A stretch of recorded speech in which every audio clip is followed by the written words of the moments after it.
Hello বন্ধু, আজকে চলে আসলাম সিদ্দিক বাজার 30 ফিট দেখার জন্য, কিন্তু আসে দেখলাম জনপাবলিক খুবই বেশি।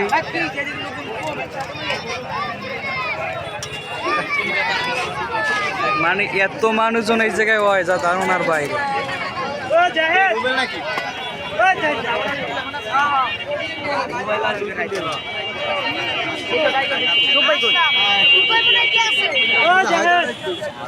হায়দা হায়দা হায়দা হায়দা হায়দা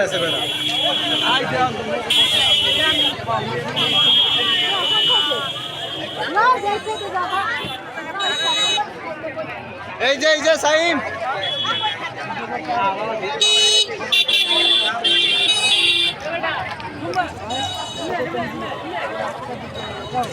মানে মিছিলে এত লোকজন হয় না, কিন্তু এই জায়গায় এত লোকজন। মানে সব জনপাবলিক ঢাকা থেকে সবাই এই জায়গায় ঈদের দিন উপলক্ষে সবাই চলে আসে।